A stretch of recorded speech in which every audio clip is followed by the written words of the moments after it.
ये जो गुंडागर्दी कर रहे हैं इनको आप हिंदू कह सकते हैं, मैं हिंदू नहीं मानता इनको। ये कोई नए मजहब के लोग हैं। हकीकत ये है कि अभी तो जो हम लोग जिंदा हैं वो लड़ रहे हैं, जो मर गए हैं उनमें भी मुकाबला किया जा रहा है। गांधी का मुकाबला अम्बेडकर से कराया जा रहा है, नेहरू को सुभाष चंद्र बोस से लड़ाया जा रहा है। ये जो माइंडसेट है ये तबाही की तरफ जा रहा है। अगर ये हमारे जवानी के ज़माने में हुआ होता तो आज ये 50-60 लोग नहीं 500,000 लोग होते। अब एक पार्टी जो आजकल गाली दे के सत्ता पा रही है, नौजवान बच्चा उधर भागा जा रहा है। सर पटक के मर गए कि भाई ये नाबालिग बच्ची है, मोहल्ले के लड़के के साथ भाग गई। कंप्लेंट कर दी, FIR नहीं हुई, इसलिए कि वो मुसलमान लड़की थी और हिंदू लड़का लेके गया था।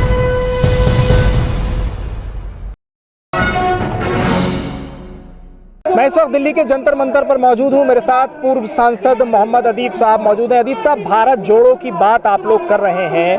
पहला सवाल तो मेरा यही है कि भारत को खतरा किससे है, कहां भारत टूटता नजर आ रहा है आपको, जिसको जोड़ने की बात आप लोग लगातार कर रहे हैं? देखिए, ये जो आज का इवेंट है प्रोफेसर त्रिपाठी की सद्भावना मिशन की तरफ से किया गया है और इसका मकसद ये है कि जो इस वक्त आज देश की हालत है,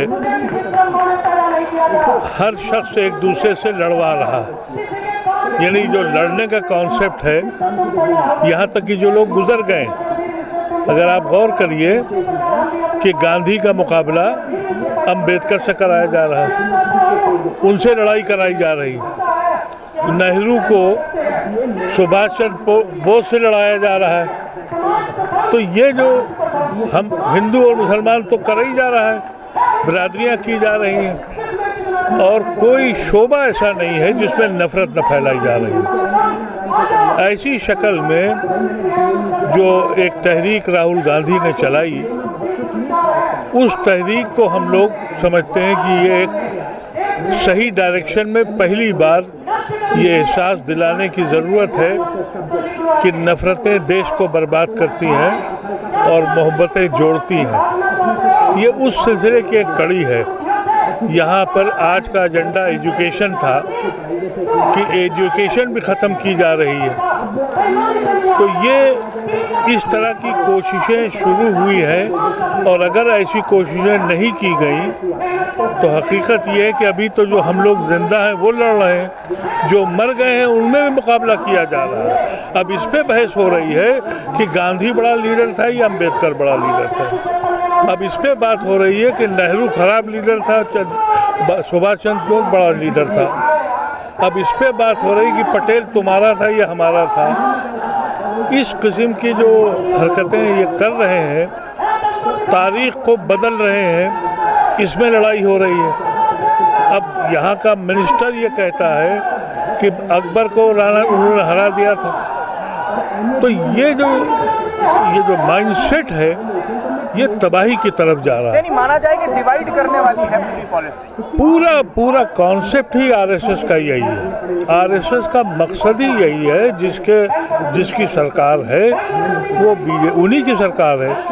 तो जब ये सरकार आ जाए और तालीम के ऊपर भी जब इतना दाग पड़ने लगा है, तो ऐसी शक्ल में ये सद्भावना मिशन जो त्रिपाठी साहब चलाते हैं, उन्होंने ये नशिश की, इसमें हम लोग आए हुए हैं। लेकिन अदीब साहब, क्या ये ज़रूरी नहीं था कि आज आपके साथ बहुत सारी तादाद में लोग होते और इसमें मुसलमान भी बड़ी तादाद में आपके साथ जुड़ता? मुसलमान जितनी तादाद है उसमें मुसलमान तो हैं यहाँ पर, लेकिन ये मसला मुसलमान या हिंदू का नहीं है। ये मसला है आज के नौजवानों का। हम लोग तो अपनी ज़िंदगी पूरी कर चुके हैं और लेकिन वो नौजवान जो आज पढ़ रहा है, जिसने ख्वाब देखा है कि वो इस दुनिया में कोई काम करेगा, उसका मुस्तकबिल क्या है, और वो नौजवान जो आज बेरोज़गार हो गया है, जिसके कंधे पर उसके माँ बाप की, उसकी बीवी बच्चों की जिम्मेदारियाँ हैं, वो क्या करेगा। लेकिन मुश्किल ये है कि मीडिया खामोश है। आपके जो चैनल्स हैं सोशल मीडिया के, वही एक ज़रिया है जो पहुंचाते हैं। अगर ये भी बंद कर देंगे, मीडिया तो ख़त्म ही कर दिया उन्होंने, अगर ये भी बंद कर देंगे तो फिर ये तो पूरी सोसाइटी को रौंद देंगे। तो अब कोशिश ये होनी चाहिए, अगर ये हमारे जवानी के ज़माने में हुआ होता तो आज ये 50-60 लोग नहीं 500,000 लोग होते। लेकिन आज का नौजवान क्यों नहीं उठ रहा है? क्या वजह क्या है? ये कुछ हमारी क़यादत की गलतियां हैं, क्योंकि जब सियासी पार्टियां अपनी आइडियोलॉजी छोड़ दें और इलेक्शन पैसे की बुनियाद पर लड़ें, इलेक्शन हार जीतने के बाद फिर अपना सौदा करें और बिकें, तो फिर आप सोच लें कि वो नौजवान को क्या सबक देंगे। हम तो उन लोगों को जानते थे कि भाई जिनको ज़िंदगी में कुछ नहीं मिला, लेकिन जिस आइडियोलॉजी जिस पार्टी से जुड़े थे मरते दम तक, जब उनके ऊपर चादर डाली गई तो उसी का झंडा उस पार्टी के झंडे के अंदर गए वो। अब तो किसी को आप ये कह नहीं सकते कि वो किस पार्टी से इलेक्शन लड़ेगा, इलेक्शन लड़ के किस पार्टी में भाग जाएगा और किसके साथ कितने का सौदा कर लेगा। तो वो जाहिर है उसका इम्पैक्ट जो है वो नौजवान बच्चों पे भी पड़ रहा है। अब बच्चों के पास कोई ना आइडियोलॉजी है, ना सोच है, ना फिक्र है। उनके जो कायदीन हैं, जो उनके लीडर्स हैं पॉलिटिकल, वो सत्ता चाहते हैं, कैसे ही सत्ता मिल जाए। कहीं पर अगर गाली दे के सत्ता मिल रही हो तो उधर ले लो। अब एक पार्टी जो आजकल गाली दे के सत्ता पा रही है, नौजवान बच्चा उधर भागा जा रहा है। उसे ये मालूम नहीं है कि ये दीमक जो लगी है, ये जड़ें ख़त्म हो जाएंगी। ये भाईचारा अगर ख़त्म हो गया तो हमारा देश कहाँ बचेगा।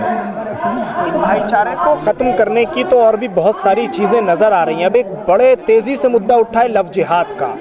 अब उसमें लव जिहाद के मुद्दे में ये बताया जा रहा है साहब कि हिंदू लड़कियां हैं, मुसलमान लड़के हैं, और मुसलमान लड़के हिंदू लड़कियों को धोखे से प्यार के जाल में फंसाते हैं प्रेम के, और फिर उसके बाद उनको काट दिया जाता है, मार दिया जाता है, लिहाजा हिंदू खतरे में। ये कल का वाक़या है। मेरे नौकर की भतीजी मुसलमान एक हिंदू के साथ भाग गई, और हमने जब थाने में फ़ोन किया तो उनका साहब वो अभी तो हम मालूम करेंगे कि 18 साल की है या नहीं है। हमने कहा भाई नहीं है 18 साल की। कहा हम मालूम करेंगे तब एक्शन लेंगे। अगर ये रिवर्स होता तो जी तो फिर क्या होता? आप अंदाज़ा कीजिए पुलिस का और एडमिनिस्ट्रेशन का और जहनियत का। सर पटक के मर गए कि भाई ये नाबालिग बच्ची है, मोहल्ले के लड़के के साथ भाग गई।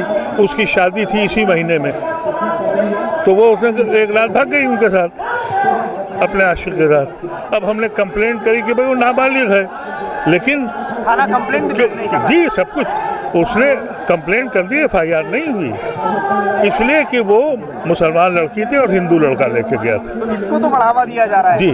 तो ये लव जिहाद यहाँ पर नहीं लागू, वो स्पेसिफिकली इस चीज़ों पे लगता है, और ऐसा एक नहीं दसियों केसेस है। जी।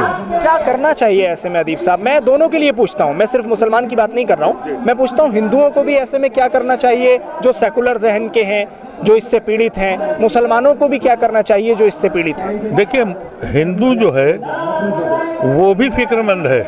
ये जो गुंडागर्दी कर रहे हैं, इनको आप हिंदू कह सकते हैं, मैं हिंदू नहीं मानता इनको। ये कोई नए मज़हब के लोग हैं। जो सच्चा और संजीदा हिंदू है वो खुद परेशान है, उसके मज़हब में ये हिस्सा नहीं है वायलेंस का, और सबसे ज़्यादा वायलेंस यही कर रहे हैं वो लोग। यकीनी तौर पर फ़र्क इतना है कि जब हमारे यहाँ आतंकवाद का हुआ और सीरिया और बगदाद और सब जगह आवाज़ उठी, तो हिंदुस्तानी मुसलमानों ने खुलेआम कहा कि ये हमारी कौम के नहीं है।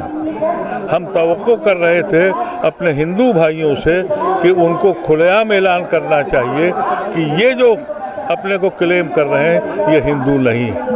ये उनको भी मालूम है और हमको भी मालूम है, लेकिन हिंदू भाई बोलने को तैयार नहीं है। इसकी वजह से मुझे खामोशी तो नुकसानदेह, ये चुप्पी जो है ये नुकसानदेह।